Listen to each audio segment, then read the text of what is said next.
So, welcome everybody. Thank you for coming. We're going to be discussing how to conduct a synchronous online course and some of the tips on how to do this. One thing to understand about a synchronous online course is it's very similar to a face-to-face class. It's just over a long distance. And understanding that there's a difference between remote teaching and online teaching. This sort of bridges the gap between strictly remote with very few principles applied and very well executed online class teaching. The synchronous part of this is sort of in the middle between in that spectrum.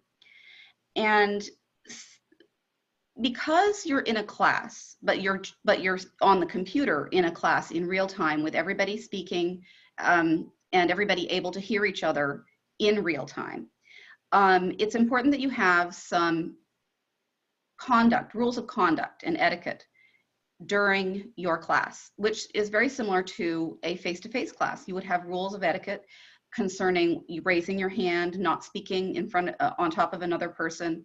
So in Zoom being the primary application that people are using for synchronous classes, real-time synchronous classes, here are some tips. You want to make sure that you mute your microphone when you step into the room, because there might be background noises that are in your environment. So another thing is to be, once again, be aware of background noises. When you are in the class, after you've unmuted your microphone, if somebody walks through the rooms and starts vacuuming, you want to be aware of that sound is going to be heard by everybody in the Zoom meeting. You want to position your camera to maximum effect. So you want to have a undistracting background. Maybe not many bright lights in the background. You want to make sure that what they're focusing on in the picture is your face. You limit distractions such as playing on or working on your smartphone or doing another activity at the same time, or talking on your phone during a Zoom meeting. That's considered impolite. You also want to reduce multitasking, which could be, once again, working on your computer on a different application while you're in the meeting. It's a good idea to stay focused on the Zoom meeting because you can get more out of it.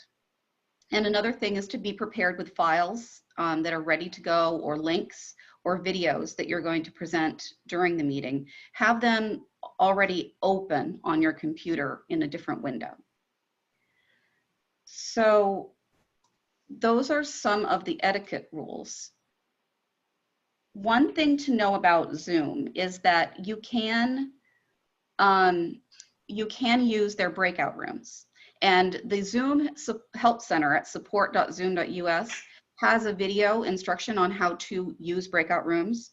They also have pictures, step-by-step pictures that explain how to manipulate the tools in a breakout room. What the options are. You would do a countdown timer to close the rooms and have everybody join the main meeting room. You can designate the number of people who will be in a breakout room. You can move people around in a breakout room. You can actually step into the breakout room and be part of their discussion, and then step out and step into another breakout room if you want to. The instructor has several capabilities that's very similar to a regular face-to-face class. So this web page is very helpful and gives some visual as well as video instructions on the Zoom breakout room feature. And one thing to remember though, for this particular Zoom application, you cannot record what is happening in the breakout rooms. You can ask a person in the breakout room to record it, but the instructor can't. The instructor can record the main meeting, but cannot individually record what's happening in the separate rooms.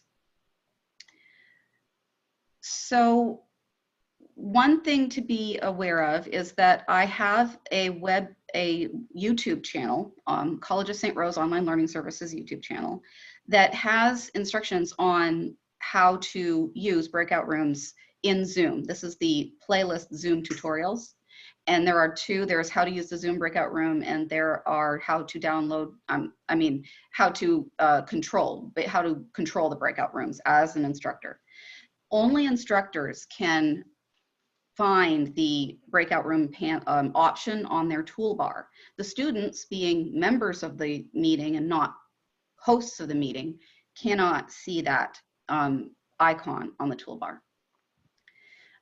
One thing about breakout rooms and synchronous online teaching is that it, very much like a face-to-face class, you want to have some guidelines on how your students are collaborating, because most frequently the purpose of getting into small groups is to either discuss a topic and hear each other's opinions, or to work on a project of some kind.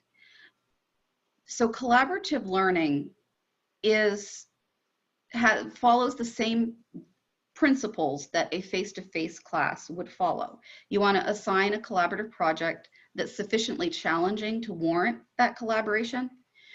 You want to form small teams of 2 to 4 members with a diverse knowledge background so that they can assist each other. The people who have more knowledge can adequately transfer the information to a new setting, and people who have less knowledge can learn the principles of the concept and benefit from the more experienced students' skills. You want to provide a structured team process that supports individual participation. So, for example, you might have the students rate each other on their performance in the group project to ensure that you get a good assessment of who was actually working and who was not putting as much effort into the project. Use a combination of synchronous collaboration for synergy, because the point of synchronous collaboration is you can, in real time, get the energy and ideas from somebody else in your class. That synergy is very helpful. Now, you also want to mix that with some asynchronous collaboration, such as a post board, an electronic discussion board, because that gives the student time for reflection and to really think about their response.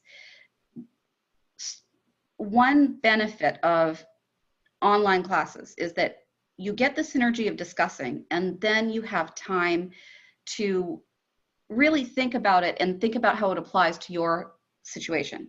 That reflection is possible because when you're doing a discussion board, you have plenty of time to respond to someone's posts. You can also select a specific post that you really relate to and respond to that. Instead, you can choose not to respond to other people's posts who are not in the same situation you're in.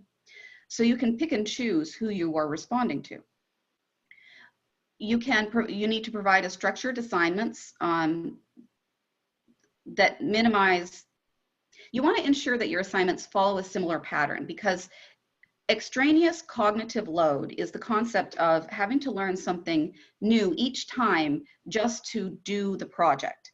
Instead, if you have a rule in your discussion board or in your synchronous Zoom class that you have to wait for the other person to speak before you speak, or you have to respond to only to a maximum of 2 students, if that happens each time they enter the synchronous or asynchronous activity, they already know the rules. There's nothing extra they need to process in their mind that's new. And it helps them focus on the concepts rather than the executive management part of it. Also use facilitation techniques that optimize social presence in an online collaborative environment. So in your Zoom meeting, you start by saying, hello class, and make sure that everybody sees your face. Last week, we talked about this concept. Today, we're going to talk about that concept. And that makes them sense that their teacher is there talking to them in real time. You might not want to start a class with a Zoom share, with a screen share first, and have a voice coming out from the ether talking. You want to show them your face. So let's see. The last thing I wanted to point out is if you have people who are not participating, and some students have complained about it, you might suggest that at the end of each collaborative meeting in the Zoom breakout rooms, that each student write a 1-paragraph summary of what happened in the meeting, what concepts they discussed, how informative the responses were. It's not a tattletale, it's just this is what we did in the meeting, and this is how we collaborated. You might consider doing that. It gives them practice in writing, and it gives you a review of what happened in the meeting. And if a student feels like they got off topic too often, you're aware of it. You can set up rules where no names are given. If you want to do that, that's fine. It just gives you a temperature reading of how productive that room was. So that summarizes all of what I was going to present in synchronous online teaching. And I want to reiterate the importance of mixing asynchronous discussion boards with synchronous class meetings, because it makes the learning process richer. All right, thanks very much.